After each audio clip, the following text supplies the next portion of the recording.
The sound of fists pounding against his wooden ranch door shattered the early morning calm. John, a quiet man in his late 50s, stepped outside expecting a neighbor. Instead, he found 3 members of the local HOA standing stiffly, clipboards in hand, eyes filled with a kind of authority they had no right to claim. Their leader, a sharp-tongued woman named Carol, declared in a clipped voice, "You're in violation. This ranch land falls under our association now. You have 30 days to comply or leave." The audacity made John chuckle. He had lived on this land since he was a boy, inherited from generations before him. The idea that some neighborhood group could force him off was laughable, but the look on their faces told him they weren't joking. His ranch wasn't just a home, it was a legacy, and the thought of losing it stirred something deep inside him. John calmly replied, "I don't think you realize who you're dealing with." But the HOA members exchanged smug glances, confident they held the upper hand. They promised legal action and stormed away, leaving John in the doorway, quietly shaking his head. What they didn't know, and what would soon flip their world upside down, was that John had been keeping a secret for decades. A secret that would not only protect his ranch but dismantle their entire plan. Because the land beneath their HOA office, their parks, and even their pristine clubhouse, all of it, in ways they couldn't yet imagine, was tied directly to him, and when they tried to push him, they were about to discover just how much power he truly held. John spent the next few days watching from his porch as HOA members paraded past his ranch, snapping photos of his barn, his cattle, even his mailbox. They waved papers in the air, shouting about compliance codes and community standards, trying to scare him into submission. But John stayed calm, sipping his coffee, a quiet smile playing at the corner of his lips. Neighbors started whispering. Some pitted John, assuming the HOA would crush him the way they had others. After all, Carol's group had forced families to repaint their homes, fined them for garden decorations, even taken one couple to court over a shed. They thrived on intimidation. But this time, they had picked the wrong man. Inside his study, John unlocked an old cabinet and pulled out a thick folder of documents. His fingers traced the embossed seals and signatures. These weren't just ordinary deeds, they were national-level ownership papers, quietly updated and carefully hidden for decades. Most people didn't know it, but John's grandfather had been one of the earliest land surveyors in the country.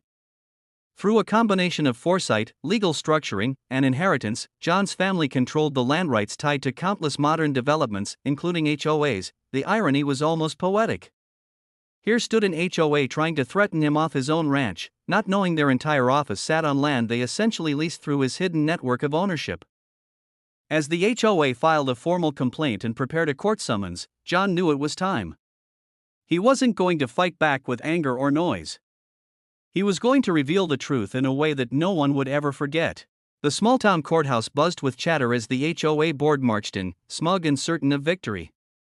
Carol adjusted her blazer, clutching a thick binder of violations, while her allies nodded in agreement.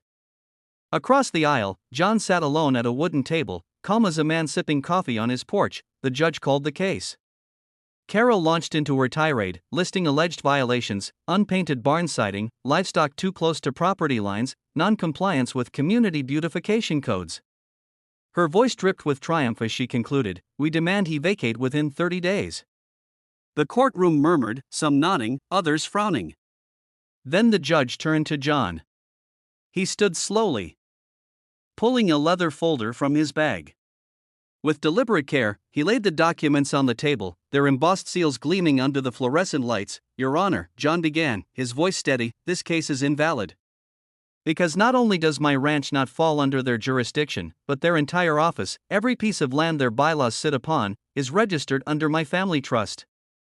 These," he tapped the papers, "are the original deeds." Gasps filled the room. Carol's face drained of color as she snatched at her binder, flipping pages desperately. The judge examined the documents, eyebrows raising higher with each line. Finally, he looked up.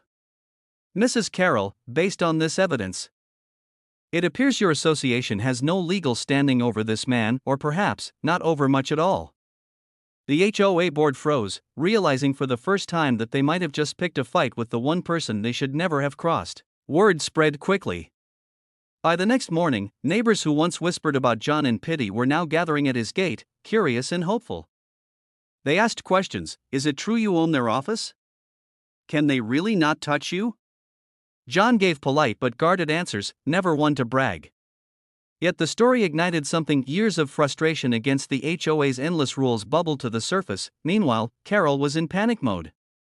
She called emergency meetings, urging her board to regain control. But every attempt backfired. When she tried to issue new fines, residents laughed them off, whispering that the rancher owns the ground under their feet. Some even stopped paying dues.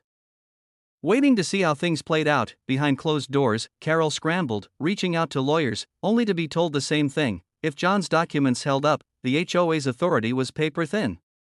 Their office lease alone was tied directly to his trust. If he wanted, he could shut them down completely. The once feared board now looked fractured, their confidence crumbling. Yet Carol, stubborn to the core, refused to surrender. She convinced herself John must have faked the documents, swearing to find a loophole. But as she plotted, John prepared something bigger, because his secret wasn't just about this one HOA. His family's trust stretched further, much further, than anyone could imagine. And soon, Carol and the others would learn just how wide his reach truly was. John sat at his desk late one night, phone in hand, speaking to an old friend in Washington. "It's time," he said quietly. His friend chuckled. "You've kept this quiet for decades." "You sure?" John's steady reply, "They crossed a line. Now they'll understand." The next week, letters began arriving at HOA offices across the state. Then across the country. Each letter bore the same seal, John's Family Trust. Inside, the message was clear: every HOA operating on land tied to his holdings would need to renegotiate their leases, or risk dissolution. At first, HOA boards scoffed, but as lawyers confirmed the validity of the claims, panic spread. Phone lines buzzed, emails flooded in, and by Friday, news stations were reporting on the rancher who controlled HOAs nationwide. Back in John's town, Carol watched the broadcasts in disbelief. What began as a simple attempt to push a man off his ranch had spiraled into a national reckoning. Residents who once feared the HOA were now cheering for John, seeing him as a folk hero standing against years of petty rules. The twist was undeniable: the man they tried to evict wasn't just a homeowner. He was, in ways none of them could grasp, the quiet figure who held more influence over their associations than anyone in the country. Desperate, Carol arranged a meeting with John at his ranch. She arrived with rehearsed lines, trying to sound diplomatic. "Mr. John, perhaps we've gotten off on the wrong foot. We'd like to collaborate." Her voice wavered as she spoke, the arrogance gone. John listened politely but said nothing. Finally, he stood, walking her past the fields, pointing to the barns, the cattle, the open skies.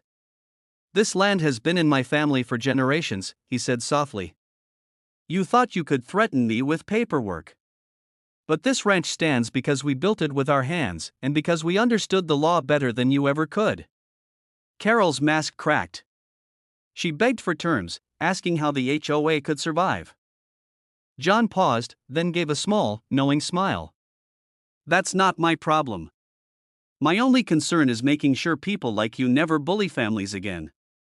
For the first time, Carol realized the fight was truly over.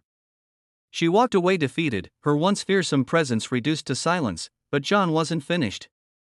The final step in his plan was still to come, one that would ensure no HOA in the country would ever dare abuse its power again. Months later, John announced the formation of a new National Oversight Council. Funded through his trust and backed by legal authority, it gave homeowners everywhere the ability to challenge HOA rules without fear. Across the country, families celebrated, finally free from endless intimidation. News cameras arrived at his ranch, capturing the image of a humble man who never sought fame but became a symbol of justice. Reporters asked how it felt to hold so much power. John simply replied, "Power only matters when it protects people, not when it controls them." As the broadcast ended, Carol's HOA quietly dissolved, their office shuttered. The same neighbors who once doubted John now gathered for a barbecue on his ranch. Laughter filling the evening air, the man they had underestimated had turned the tables so completely that their world would never be the same, and with that, the unbelievable story came full circle. The HOA that tried to force him off his ranch had unknowingly provoked the one man who controlled every HOA in the country, and that was the final twist in this unbelievable HOA story. If you love the drama, don't forget to like, subscribe, and drop a comment sharing your thoughts. It really helps this channel grow.